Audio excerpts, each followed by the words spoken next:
নমস্কার, অমৃত সুরলহরীতে সবাইকে স্বাগত জানাই। আজকে শুনবো শ্রী শ্রী মায়ের কথা। শ্রী শ্রী মায়ের কৃপা কিভাবে আমরা পাবো এবং শ্রী শ্রী মায়ের প্রতি বিশ্বাস, ভরসা, ভালোবাসা আসলে কি হতে পারে, মা কিভাবে আমাদের মুক্তির চাবিকাঠি, আমরা শুনবো সেই কথা। মা কে, মা কে, আমরা সে কথাও শুনবো। চলুন তাহলে শুনে নিই শ্রী শ্রী মায়ের কথা। শ্রী শ্রী মা নিজেই নিজের কথা বললেন যে তিনি স্বয়ং কে। সাধারণত আমরা দেখতাম শ্রী শ্রী মা কখনো তার নিজের স্বরূপ প্রকাশ করতেন না কারো কাছে, সবসময় তিনি নিজেকে ঢেকে রাখতেন। কিন্তু কখনো কখনো মায়ের নিজের স্বরূপ প্রকাশ পেয়ে যেত। এখানে শ্রী শ্রী মা কিভাবে তার নিজের স্বরূপ প্রকাশ করলেন আমরা সেই কথা শুনবো। একবার মা কামারপুকুর হতে জয়রামবাটি চলেছেন, সাথে শিবুদাদা।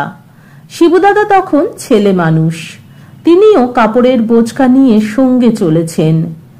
জয়রামবাটির কাছে মাঠের মধ্যে এসে শিবুদাদার হঠাৎ কি মনে হওয়ায় দাঁড়িয়ে পড়লেন।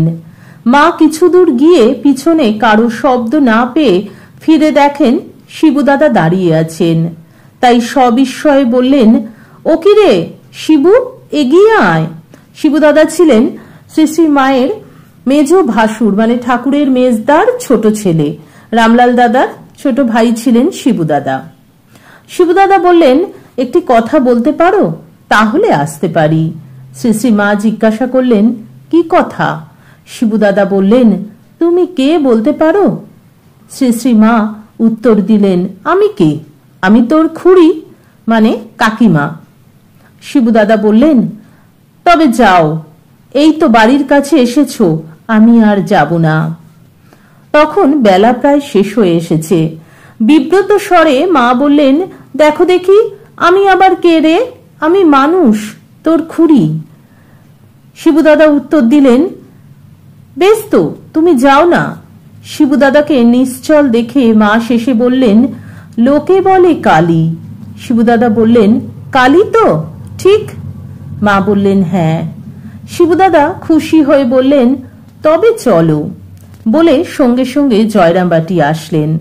তখনকার দিনের একজন মহিলা, আজকালকার দিনের তো নয়, তখনকার সেই সময়কার একজন মহিলা, তিনি একা একা শ্বশুর বাড়ি থেকে বাপের বাড়িতে ঢুকবেন, সঙ্গে তার ভাসুরের ছেলেকে এনেছেন, কিন্তু তিনি ঢুকতে চাইছেন না। আরেকটি ঘটনা, আরেকবার 1326 সালের ফাল্গুনে শ্রী শ্রী মায়ের জয়রামবাটি হতে কলকাতা যাওয়ার কথা স্থির হয়েছে জেনে শিবুদাদা তার সাথে সাক্ষাৎ করবার জন্য বেলা প্রায় 11টার সময় জয়রামবাটিতে উপস্থিত হয়ে তাকে প্রণামান্তে জানালেন যে তিনি সেদিন আর কামারপুকুরে যাবেন না, কারণ রঘুবীরের পূজা, ভোগ, শীতল, সন্ধ্যারতি ও শয়নাদি সেদিনকার মতো সেরে এসেছেন। মা এতে অসন্তুষ্ট হয়ে সেদিনই তাকে কামারপুকুরে ফিরে গিয়ে বৈকালিক ক্রিয়াদি যথাবিধি করতে বললেন এবং কামারপুকুরে নিয়ে যাবার জন্য ব্রহ্মচারী বড়দাকে একটা পুটুলিতে কিছু ফল ও শাকসবজি বাঁধিয়া নিতে বলিলেন। বেলা 3টার সময় আবার তাকে ডেকে বললেন তিনি যেন পুটুলি নিয়ে আমোদর নদ পর্যন্ত শিবুদাদাকে এগিয়ে দিয়ে আসেন। বড়দা মহারাজ, ব্রহ্মচারী বড়দা মহারাজ তাই করলেন, কিন্তু একটু পরেই দেখা গেল শিবুদাদা পুনরায় মায়ের বাড়িতে উপস্থিত। তিনি মায়ের পায়ে মাথা রাখিয়া ভূমিষ্ঠ হইয়া কাঁদছেন আর বলছেন, মা, আমার কি হবে বলো, তোমার কাছে শুনতে চাই। শ্রীমা বললেন, শিবু, ওঠ, তোর আবার ভাবনা কি? ঠাকুরের অত সেবা করলি, তিনি তোকে কত ভালোবেসেছেন, তোর আবার চিন্তা কি? তুই তো জীবন মুক্ত হয়ে আছিস। শিবুদাদা তখন বলছেন, না, তুমি আমার ভার নাও, আর তুমি যা বলেছিলে তুমি তাই কিনা বলো, আবার জিজ্ঞাসা করছেন। শ্রীমা তার মাথায় আর চিবুকে হাত দিয়ে যতই আদর করেন ও সান্ত্বনা দেন, শিবুদাদা ততই অশ্রু বিসর্জন করে বলেন, বলো, তুমি আমার সকল ভার নিয়েছ, আর সাক্ষাৎ মা কালী কিনা? মা এতক্ষণ এই ব্যাপারে একটু বিচলিত হয়ে পড়েছিলেন। এখন শিবুদাদার এই প্রগাঢ় ব্যাকুলতা দর্শনে তার ভাবান্তর উপস্থিত হল। পার্শ্বস্থ বড়দা মহারাজের স্পষ্টই মনে হল শ্রীমা তখন আর সামান্য মানবী নন, তিনি শিবুদাদার মাথায় হাত দিয়ে গম্ভীরভাবে বললেন, হ্যাঁ তাই। শিবুদাদা তখন উঠে হাঁটু গেড়ে করজোড়ে মন্ত্রপাঠ করলেন, সর্বমঙ্গল্য মঙ্গল্যে ইত্যাদি। শ্রীমা তার চিবুক স্পর্শ করে চুমা খেলেন। শিবুদাদাও চক্ষু মুছে ও গাঁটরি বগলে নিয়ে সানন্দে গৃহ অভিমুখে যাত্রা করলেন। মায়ের আদেশে বড়দা আবার পুটুলিটি তার হাত হতে নিয়ে সঙ্গে চললেন। গ্রামের বাইরে এসে শিবুদাদা প্রফুল্ল বদনে বড়দাকে বললেন, ভাই, মা সাক্ষাৎ কালী, উনি সাক্ষাৎ কপালমোচন, ওর কৃপাতেই মুক্তি, বুঝলে? আরেকটি ঘটনা শুনবো, এটাও পূজনীয় স্বামী ঈশানানন্দজি মহারাজের লেখা। একদিন সকালে গড়বেতা ও পিয়ালডোবার নিকটবর্তী এক গ্রাম হইতে একটি যুবক আসিয়াছিল। সে তাহার মামার বাড়িতে থাকিয়া লেখাপড়া করিত। জয়রামবাটিতে মাকে দর্শন করার পর মায়ের নিকট তাহার দীক্ষা লইবার বাসনা হয়।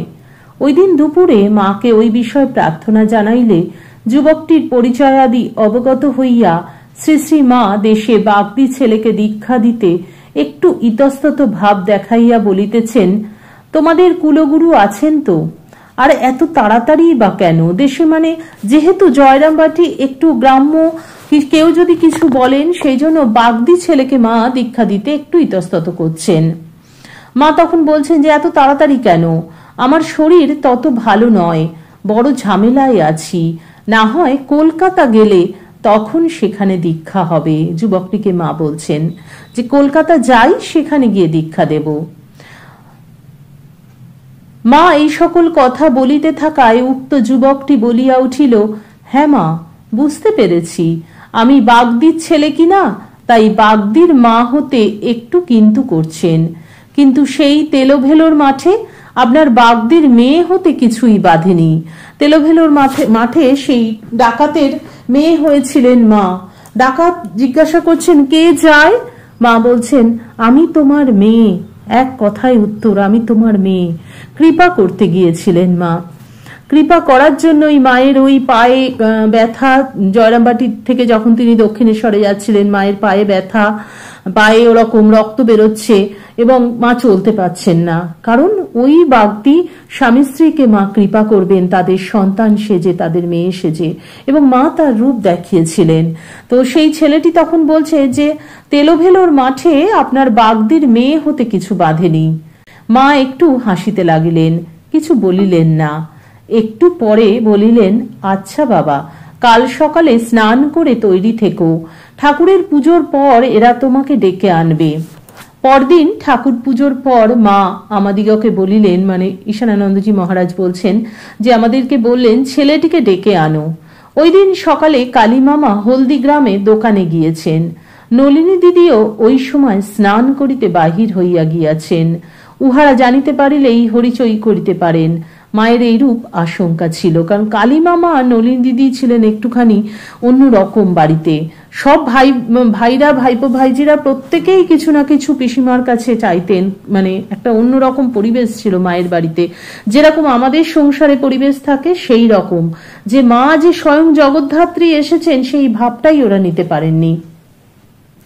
তো সেই জন্য কালী মামা আর নলিনী দিদির অলক্ষ্যে মা সেই ছেলেটিকে দীক্ষা দিয়েছিলেন। দীক্ষার পর দুপুরবেলা আরামবাগে ডক্টর প্রভাকর বাবু হাত জোর করিয়া আমাদিগকে বলিতেছেন, দাদা, বেটা বাগদির পো যেন লাঠির জোরেই আদায় করলে গো। আমরা ব্রাহ্মণ কুমার, আর কত মুনি ঋষিরা স্তব স্তুতি করে, কত সাধ্য সাধনা করে পান না, সবই ইচ্ছাময়ীর ইচ্ছা।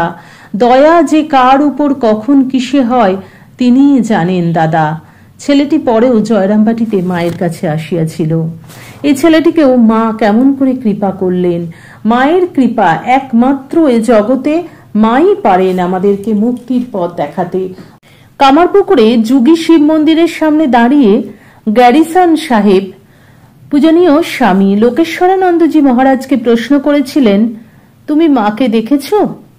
তার কিছু মিরাকল দেখেছ? মায়ের কিছু অসাধারণ ঘটনার কথা বলো। উত্তরে মহারাজ তাকে বলেছিলেন, তুমি নিজেই তো তার একটি মিরাকল, মায়ের করুণার বড় উপমা। খুব কম সময়ে আর অল্প অর্থ ব্যয় করে আমরা এসেছি কলকাতা থেকে। তুমি ক্যালিফোর্নিয়া থেকে কামারপুকুরে এসে হাজির হয়েছ। এটাই মায়ের করুণার একটা বড় দৃষ্টান্ত নয় কি? পূজনীয় শরৎ মহারাজ মায়ের দাড়ি।